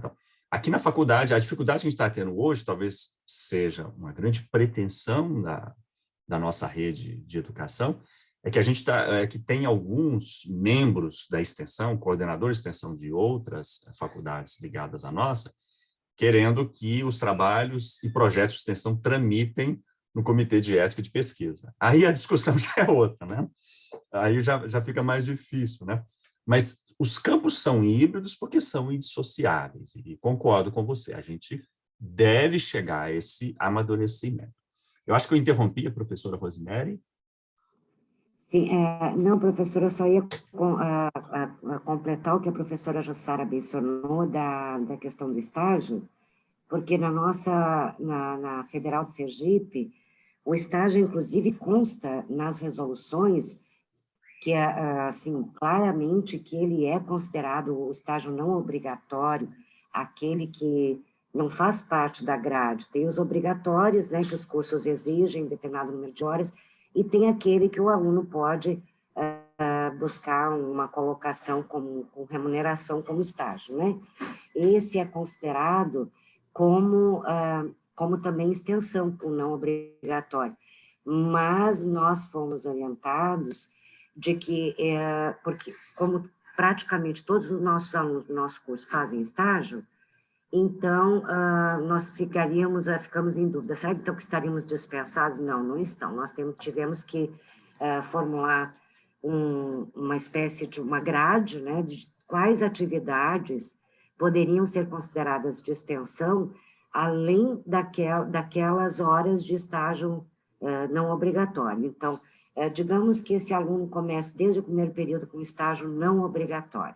Então, ele vai chegar no final, se ele ficar 4 anos fazendo estágio, uma carga enorme de estágio, ele pode fazer 2 anos, renovar por mais 2, mas nós não podíamos considerar toda essa carga. Nós tivemos que colocar um percentual disso que vai poder ser aproveitado para extensão, e o restante o aluno vai ter que escolher entre as atividades que o departamento, então, vai ter que oferecer.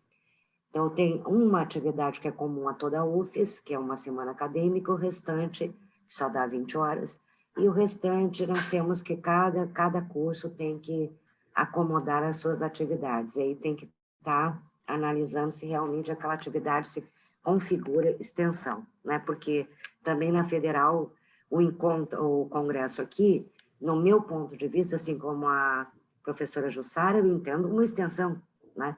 Porque, afinal, nós estamos debatendo, como o senhor disse, tem palestras abertas ao público. Então, a sociedade pode se valer desse conhecimento que está sendo debatido, refletido aqui. Mas eu entendo que mas a nossa universidade não entende. Ela entende que é uma atividade voltada para a pesquisa. Infelizmente. É curioso, professora. Eu partilho da ideia de que um estágio não obrigatório, né, devidamente caracterizado, se um estágio numa escola, por exemplo, por que ele não será extensão? Então, eu partilho da ideia, mas aqui também tem as reações. Então, como a professora Jussara colocou, deverá ser objeto até de discussão no Conselho Nacional de Educação essas questões, porque tem muita coisa que a gente faz na faculdade que já é extensão. Só não está assim, não tá oficializado. formalizado. Exatamente. Porque até essa imposição de X% de extensão acaba dentro das próprias disciplinas, o que se fazia, que podia ser extensão, começa a ser retirado para poder cobrir esse percentual, né, que está sendo exigido, e, no meu entender, até as próprias disciplinas estão ficando mais prejudicadas, mais pobres, né, porque poderiam ser tratadas no âmbito da disciplina aquelas atividades. Por exemplo, eu tenho uma das minhas disciplinas que os alunos devem observar mercado de negócios com informações, trazerem estatísticas sobre os ramos, as empresas, o que seria mais adequado, e, inclusive, conversando com empresários do ramo. Isso é uma ligação com a sociedade que depois eles podem, inclusive, deixar como para consulta da sociedade quais os ramos, segmentos mais indicados para negócio, por exemplo, aqui em Sergipe, que eu faço local.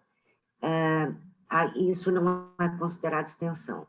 Também eu promovia uma outra ação em que os alunos observavam uma determinada organização e praticamente faziam uma consultoria sobre processos. Então, faziam uma reorganização, obviamente, no papel, né, porque depende do empresário querer acatar, né, aquela sugestão, e reformulava todos os processos administrativos de forma a conseguir melhores resultados, né? E isso era praticamente uma consultoria. E nós aí deixamos de fazer porque não dá, porque isso está dentro da disciplina, tem que ser em separado. Eu conseguia fazer esse tipo de atividade até mesmo por eles estarem estagiando ou trabalhando, lançando o olhar para dentro das instituições deles, né?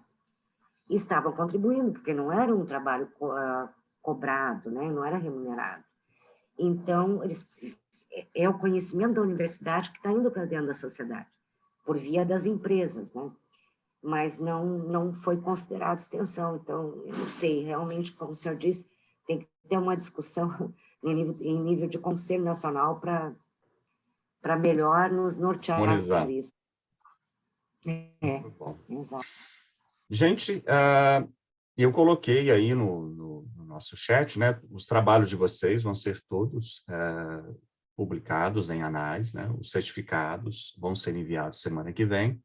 Os trabalhos a gente começa a preparar, acredito que no máximo 20 dias estarão todos lá no site do nosso congresso, né? Mas também eu apresentei ali uma revista, que é uma publicação da instituição. Vocês podem submeter, aí no caso da revista não há uma garantia de publicação, né? Porque é uma revista científica. O processo aí no caso de aprovação ele é um pouco mais burocrático, né? São enviados para 2 pareceristas, mas a gente encoraja vocês a que submetam, né? A gente tem visto trabalhos muito relevantes, né? E aí fica uma oportunidade, não há problemas, né, entre um trabalho ser apresentado concomitantemente publicado no Congresso e numa revista, desde que devidamente assinalado. Então, encorajamos a submeter a revista. Limitada. Ela é indexada a um determinada área ou ela é essa publicação que eu coloquei, ela é uma publicação interdisciplinar. Que excelente. Varia entre B3, B4 e B5, dependendo do campo, né? Mas é uma publicação fixada e é de natureza interdisciplinar. Ótimo, professor. Obrigada por ter indicado. Gente, eu agradeço mais uma vez a todos vocês, né? Não, professor, quero falar um pouquinho, licença. Ufa, Márcia! Eu falo muito, né? Mas eu fiquei muito feliz com a colocação da professora Rosemary com relação ao meu trabalho da moda. Eu, minha graduação é no Direito, mas eu nunca quis ficar muito na minha caixinha, não. Eu sempre quis expandir um pouco. E o Isabela me deu essa oportunidade. Eu agradeço muito ao professor Aparecido, aos meus mestres. E, assim, a fala da senhora é muito pertinente, assim, encoraja a gente poder continuar com esses olhares diferenciados. E eu creio que essa transição, né, ela é muito importante e que vai requerer ajustes mesmo, né, das instituições com os alunos, né, que demandam, são coisas particulares, bem peculiares, mas eu acho que ela é importante, porque a extensão me fez um novo olhar, assim, para a minha profissão. Como trabalhar o social, a interação com as pessoas, a interação e o respeito com as outras profissões. Às vezes você quer fazer uma coisa, mas você precisa estar ali em conjunto, saber trabalhar em equipe. O meu objeto de estudo, ele amplia o olhar, então acho que isso foi muito relevante para mim. E obrigada, então, aí a todos e a consideração da senhora. Obrigada, imagina. Continue, viu? É muito rico esse tema. Mais algum aluno gostaria de se manifestar? Eu gostaria, sim, de agradecer o espaço. Fiquei feliz em ter participado e gostaria de desejar sucesso a todos em suas carreiras futuramente. Tá? Perfeito. Esse é um futuro secretário executivo, gente. Também gostaria de Maravilha. agradecer a presença de vocês, a oportunidade de estar fazendo parte, né, desse evento. Agradecer a professora Jussara também, né, pelas orientações, a paciência, né, que vocês sabem que tem que ter com a gente. E é isso também, professor José, pela organização, pelas dúvidas tiradas no e-mail, sempre muito solícito. Perfeito. Muito bom. Eu que agradeço. Ok, pessoal. As nossas palestras e também essas bancas estão sendo gravadas. A gente vai enviar para vocês o link para depois, caso vocês queiram ter ali. É sempre bom, né, a gente rever o nosso trabalho. Eu convido vocês desde já, né, encerrando aqui as nossas sessões de bancas científicas para a 7ª edição, se todos estivermos com saúde, né? E é o nosso desejo de que todos Com certeza. estejamos com saúde, não só a saúde física, mas a emocional, porque a emocional nossa sofreu um pouquinho, né? Acho que podemos dizer, todos fomos impactados. Eu tenho certeza que todos vocês perderam conhecidos, talvez até familiares. Perdi colegas de trabalho, perdi um chefe numa escola que eu trabalho aqui em Belo Horizonte também. Perdemos uma diretora, né? Aliás, uma diretora de colégio, né? Faleceu ela e o marido. Então, todos fomos muito impactados de muitos modos. Então, estamos vencendo, estamos num momento assim delicado ainda, né, do nosso país, e só de estarmos trabalhando, pesquisando, ensinando, aprendendo, já demonstra o quanto que a gente tem sido vitorioso. Mas eu não sei se nós nos veremos, né? Espero revê-los, não sei se será aqui no campus Praça da Liberdade, ou de maneira híbrida, ou quem sabe, já que a gente aprendeu e sofreu com isso tudo, né? Nesse ambiente virtual. Mas convidá-los, agradecer à professora Rosemary, né? A professora Jussara, por ter aí estimulado, né? Os pesquisadores, os alunos de vocês, e a todos vocês. Divulguem o nosso congresso e, se Deus quiser nos permitir, estaremos juntos aqui, demonstrando os resultados do nosso trabalho. Ok? Muito obrigada, professor José Aparecido, a todos os alunos e alunas, a professora Jussara, muito simpática. Desejo sucesso à pesquisa de todos, continuem firme e que o professor José Aparecido esteja sempre muito bem de saúde para nos proporcionar esses momentos. Muito obrigada, professora. Tchau, pessoal. Até mais, viu? Até logo. Fiquem com Deus. Tchau. Grande abraço.